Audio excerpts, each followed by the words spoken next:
Hi all, this is Anjali और इस video में हम कुछ एग्जांपल्स करेंगे लिस्ट मैनिपुलेशन के कि आप क्या क्या काम लिस्ट को यूज़ करके कर सकते हो। हमने लिस्ट क्या होती है, क्या कैसे यूज़ करते हैं, क्या ऑपरेशंस परफॉर्म होते हैं, we have done that all. Now we will be doing कि किस तरह से हम लिस्ट को एक्चुअल प्रोग्राम्स में यूज़ कर सकते हैं।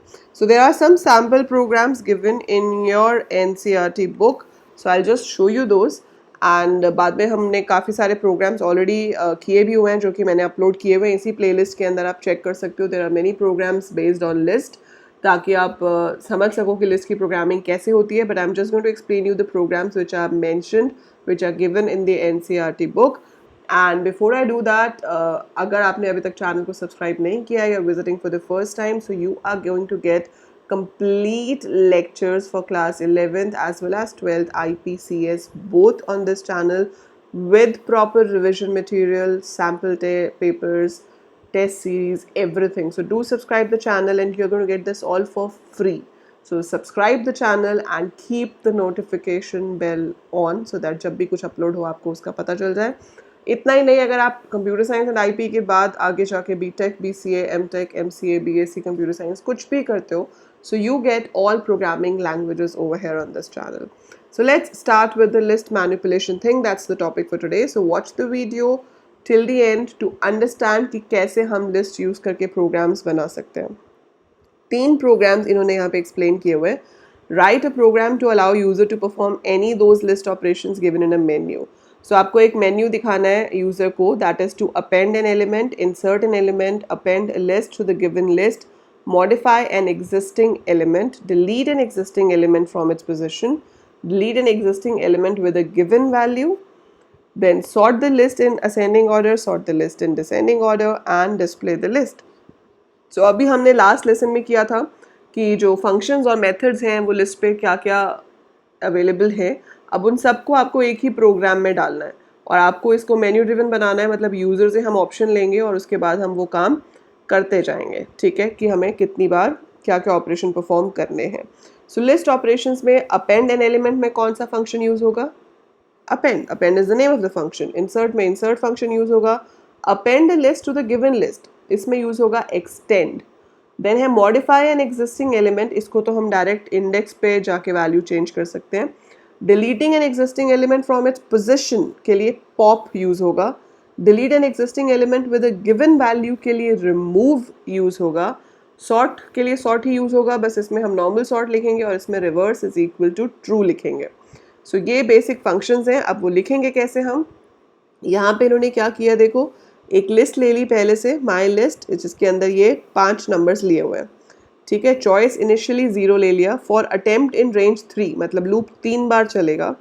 पहले लिखा हुआ आएगा अटेम्प्ट नंबर 0, क्योंकि जब रेंज लिखते हैं तो नंबर 0 से शुरू होते हैं। Attempt number 0, the list my list has the following elements, list print हो जाएगी।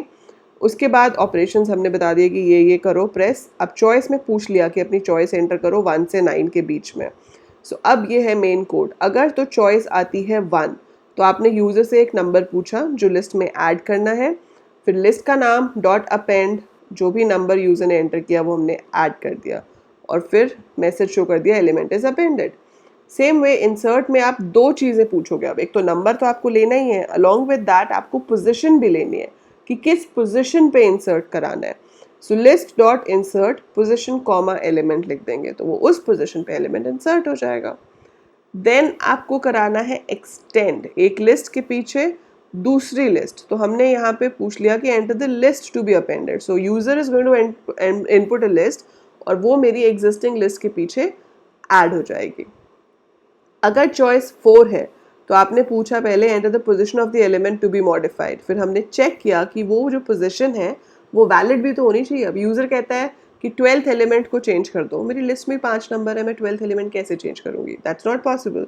तो इसीलिए हमने चेक किया if I is less than length of my list, मतलब वो पोजिशन वैलिड है, तो आपने नया नंबर पूछ लिया और आपने माई लिस्ट आई पे, मतलब माई लिस्ट में आई पोजिशन पर उस न्यू एलिमेंट को पुट कर दिया। सो इस लाइन से बेसिकली आपकी जो वैल्यू है वो मॉडिफाई हो रही है, ठीक है। ये लाइन उसे मॉडिफाई कर रही है। ये ऊपर वाला काम तो सिर्फ प्रिंट कराने के लिए है कि this element is modified, but otherwise modification is done with this line. और अगर ये कंडीशन फॉल्स होती, लेस देन लेंथ नहीं होता, तो हम प्रिंट कर देते कि position of the element is more than the length, मतलब it's outside the boundary, we can't do anything over there. फिर था delete from a given position, तो आपने पोजीशन पूछ ली किस पोजीशन से डिलीट कराना है, और माई लिस्ट डॉट पॉप आई के थ्रू हम उसको डिलीट करा सकते हैं। यहाँ पे भी पोजीशन को चेक करना ज़रूरी था टू मेक श्योर कि वो पोजीशन आपकी लिस्ट में एग्जिस्ट करती है। Okay, then you had 6 remove, और यहाँ पर हमने नंबर ही दे दिया जो डिलीट करना है। So enter the element to be deleted if element in my list, क्योंकि अगर वो एलिमेंट लिस्ट में नहीं है तो एरर जनरेट हो जाता है, और वो रन टाइम एरर है, वो जनरेट होगा तो प्रोग्राम की एग्जीक्यूशन बीच में ही रुक जाएगी। We don't want that. So हमने चेक किया कि अगर एलिमेंट लिस्ट में है तो उसे रिमूव करो, अदरवाइज कह दो कि एलिमेंट लिस्ट में नहीं है। 7 के केस में सॉर्ट करना था, 8 के केस में भी सॉर्ट करना था, लेकिन reverse is equal to true लिख के, ताकि वो डिक्रीजिंग ऑर्डर में सॉर्ट हो जाए। That is it. ये 3 बार चलेगा, 3 बार आपसे ऑप्शंस पूछता रहेगा। अटेम्प्ट नंबर 1 नहीं आएगा, यहाँ पे 0 आएगा। अगर आपको अटेम्प्ट नंबर 1 चाहिए तो you should give it as 1,4। So वो आप चेंज कर सकते हो अपने आप, थोड़ा सा पब्लिकेशन में कभी कभी प्रॉब्लम हो जाती है, so you can modify that according to your experience of coding. Okay, so ये इसका रन करके दिखाया हुआ है कि रन करके क्या आएगा। तो आप ये प्रोग्राम अपने सिस्टम पे बनाओगे, फिर मुझे बताओगे कि किस किस का सक्सेसफुली चला और कोई एरर आया या नहीं आया। बाकी ये प्रोग्राम भी मैं आपको प्रोवाइड कर दूंगी, बट अभी नहीं प्रोवाइड कर रही हूँ, पहले आप एक बार खुद ट्राई करके देखो, ठीक है, यहाँ से देख के try it of your own. Then a program to calculate average marks of an student where an is entered by the user. It's very simple. मैंने आपको ऑलरेडी एक प्रोग्राम कराया है, that how to ask values from the user. उसमें हमने user से marks और नाम इनपुट किया था। So this was the program input list, जिसमें हमने क्या किया था, enter students name and enter marks of the student, और हमने बताया था कि स्टूडेंट पास है या फेल है। अब अगर यहाँ पे मैं आपको कहती हूँ कि आपको एवरेज मार्क्स बताने हैं स्टूडेंट्स के कितने हैं, सो हमने हाउ मेनी स्टूडेंट्स आर ले लिया n में, ठीक है, फिर हमने उनका नाम और मार्क्स भी पूछ लिए। उस क्वेश्चन में तो आपको नाम पूछने को भी नहीं बोला है, सिर्फ मार्क्स पूछने को बोला है। So anyhow you have got the marks. अगर आपको एवरेज निकालनी है, ये सेम क्वेश्चन मैंने लास्ट वीडियो के असाइनमेंट में भी आपको बोला था कि write the code to find average of a list. So write the code to find average of the list के लिए बहुत सिंपल सा काम है। आपको क्या करना है, you need to find the sum of marks and you have to divide by n, that's it. So that is the average. आपको टोटल निकालना है, टोटल निकालने के लिए सम फंक्शन है, और उसके बाद आपको क्या करना है, आपको सिर्फ उसको 10 से, नॉट 10 से, n से डिवाइड करना है, और आपके पास एवरेज आ जाएगी। Just this one line and it gives you the average, right. So इतना सा काम इस प्रोग्राम में आपको करना था, ठीक है। सो ये हो गया एवरेज। इन्होंने टोटल निकालने के लिए टोटल प्लस मार्क्स लूप लगाया हुआ है, इसकी कोई ज़रूरत नहीं है। आपके पास सम फंक्शन है, आप सीधे सम से टोटल कर सकते हो और फिर डिवाइडेड बाय n कर सकते हो। देन है write a program to check if a number is present in the list or not. If the number is present, print the position of the number, print an appropriate message if the number is not present in the list. So simple है, आपके पास एक list है, उसके बाद आपको check करना है कि वो लिस्ट में है या नहीं। So we have direct function for that. यहाँ पे इन्होंने फॉर आई इन रेंज करके इक्वल इक्वल नम करके चेक किया हुआ है। It is not at all required.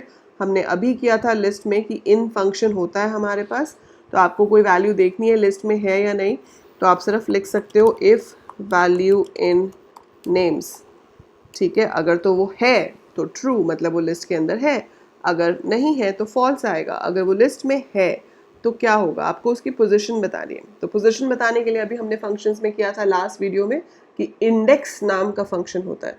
तो आप इंडेक्स में अगर वैल्यू पास करोगे वो आपको बता देगा कि वो किस पोजीशन पर है, आप उस पोजीशन को प्रिंट कर सकते हो। So that is what you have to do. So answer 1 जो NCERT का है that is fine, but for 2 and 3 you have better options, so you can code them of your own. So you can do the average and you can do this one. So try them out. एक बार जितना कुछ सीखा है list में उसको sum up करो और इन programmes को खुद बनाने की कोशिश करो। इसी प्लेलिस्ट के अंदर मैंने काफ़ी सारे प्रोग्राम्स भी अपलोड किए हुए हैं जो कि CBSE के सिलेबस में मेंशन थे कि आपको करने हैं आज प्रैक्टिकल फाइल। सो वो सारे ऑलरेडी अपलोडेड हैं इसी प्लेलिस्ट के अंदर, चेक देम आउट, और उसके बाद ये प्रोग्राम्स आप खुद सिस्टम पे ट्राई करो। मुझे बताओ आपका एक्सपीरियंस कैसा रहा। So that's it for this video. Do like it, do share the video with your classmates, and do subscribe the channel because it's really important for me to upload more and more video. जितने ज़्यादा subscribers होंगे उतनी ज़्यादा videos आपको मिलेंगी। So that's it for this video. By the time I upload more, keep watching.